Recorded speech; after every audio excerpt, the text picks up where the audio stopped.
Hi guys, welcome back to the channel. I'm John Hunt, Racing Pigeons with John Hunt. Today, so I'm going to be talking about young bird feeding, how I fed my young birds throughout the season, from once flying up until the last race of the season, and how much and what.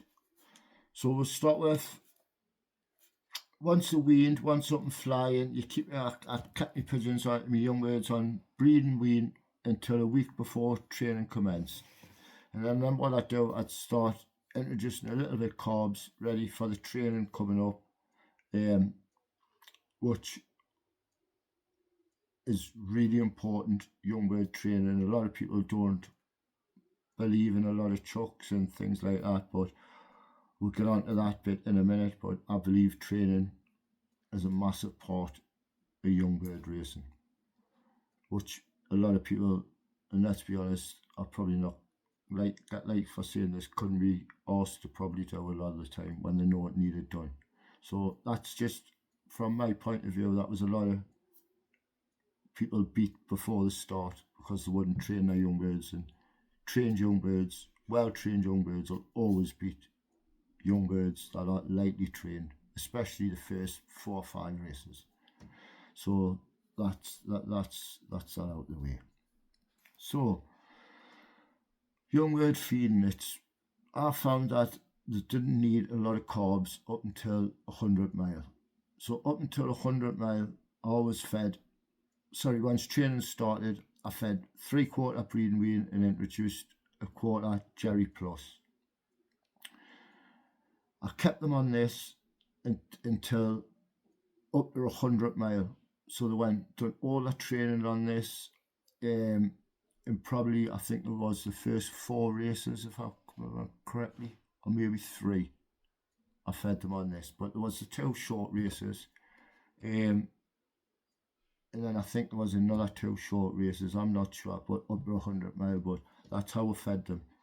Once we got to the 100 mile mark, we thought this is when it gets a little bit more further. So what I fed then was 50% breeding wean and 50% Superstar. Sorry, I keep saying that because for the old birds, Jerry Plus, and that was up to 100 mile. Now it was the same 17.5 gram in the morning, 17.5 gram in the evening, and that's all they got.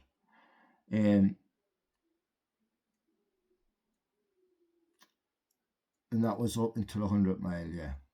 After 100 mile, up to 200 mile, I fed 75% Jerry Plus and 25% breeding wean. So that was up until 200 mile. Excuse me. That's what I fed. Right, once the 2 big races come, the 200 mile, I think there was 2 races at around 200 mile. That's when I put them on 100% Jerry Plus. What I also done on a evening of them 2 weeks, after they've had their 17.5 gram, I'd put a tray of maize in, full tray, and let them have what they want. Normally, you'll see the pigeons, if diet is that bang on, they'll not want to eat more, but that 1 or 2 little bit of extra carbs helps, and you'll always get 1 or 2 go down, and all they can eat is maize, which is sugar, which is carbs. So that's how I got that extra few carbs into the pigeons on a Thursday evening, ready for the race on a Saturday for the 2 long races, which would be Rivenhall. It was back then. I think that was 220 mile, I could be mistaken, and then the Young Bird National after that. Now I'm going to touch on a bit on treatments here, and a lot of people will say, oh, but you're treating blind and this and that. I got told of a vet, a preventative is better than a cure. If you're racing your young birds and you find out they've got bad respiratory 4 weeks into the season, that's you're not going to beat lads who treat for respiratory. And I don't say treat every week, hammer it, but every couple of weeks, 2-3 weeks, treat your pigeons, young birds, for respiratory for 2-3 days with doxycycline, and this will keep them clear to race. I mean, you try running around the block with a stuffed nose. It takes some doing, then try doing without a stuffed nose, and it's a million times easier. And it's the same with a pigeon. They need to breathe, and the only way you're going to get them to breathe is by treating them for respiratory. Now, if you want to send your pigeon away during the season to see if it's got respiratory, to come back to see it has or it hasn't, there's 2 weeks gone, then you've got to treat them if it has got it for 10 days, which is 10 days treatment, and then see where I'm coming from. So keeping on top of respiratory and canker, which I've touched on in another video, is absolutely massively important. And I can guarantee you now one thing: any top flyer who says he doesn't treat his pigeons for respiratory is lying to your face. There you go, I can tell you that for now. Because every top flyer I went to treat for respiratory, and I went to some of the best lofts in North Conway. So that was that. As for the water, they got prebiotics on a Friday morning after their feed, and then fresh water put straight back in after that. I always like to give them a bit of prebiotics before a race, just to get the salts back in them and things like that. After a race, like I say, I normally do canker, respiratory, week off. That's how I work my treatments. But leading up to the 2 races, the 200-mile races, I always treat for 5 or 6 days leading up to them races, and then that would make sure the respiratory is clear, ready for them 2 races. As for the corn, I put omega-3 oil on the corn twice a week. I think it was Tuesdays and Thursdays. And apart from that, in the water, they just got clean water and nothing else. There's that many things on the internet and the commercial things that you can buy, that pigeon men pay a fortune for. And honestly, I just don't think you need them. I didn't need them anyway. Now, we'll quickly go on to, so I hope you've gotten anything to do with feeding and that. I hope I've put that across well, because I'm still learning, so you'll have to bear with us. Leave anything you want to ask in the comments, and I'll answer them straight away. So what did I touch on there? Oh, lost my train of thought.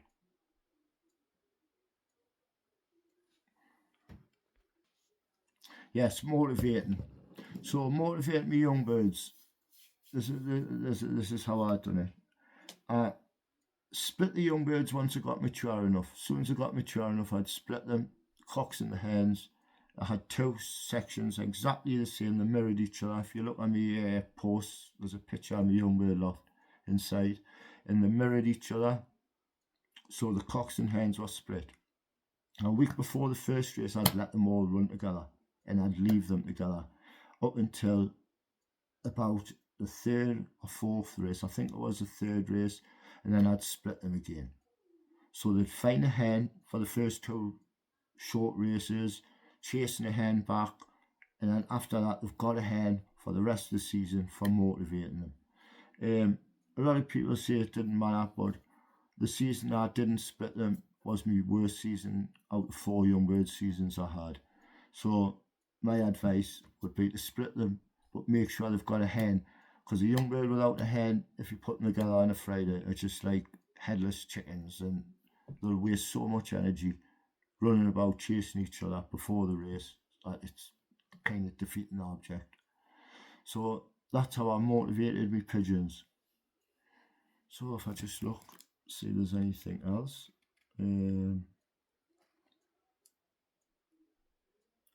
That system there was very, very successful to me. I won the young bird average the first year I flew with that system, winning best young bird and fed as well. and then my runners up the second year by a point, and then the third year was third. But this was when there was 2,000 pigeons going in the fed, so it was tough competition as well. I was in Whitley Bay, Tyne North Fed, and it was really tough competition. So this is how I know the system works. But yeah, that was my young bird system. I can't think of anything else. I might have tongue twisted myself a few times in the how I broke the feed down, but that's exactly what I fed. I never fed no seeds, nothing like that. It was always just breeding wean or Jerry Plus, and that's all my young birds got, and that's exactly how I motivated them and trained them. I hope this video has been informative. I paused a bit, a little bit towards the end because I lost my train of thought. So if you see the pause bit, you'll know why, because I'm not very good at editing yet. So thank you for everyone that's tuned in or going to tune in. And any topics you want covered or anything like that, if you leave in the comments, I'll do. But like I say, I'm just starting off, so bear with us with the videos and things like that, and that can only get better. Thank you, again, and subscribe and a like. Thank you very much.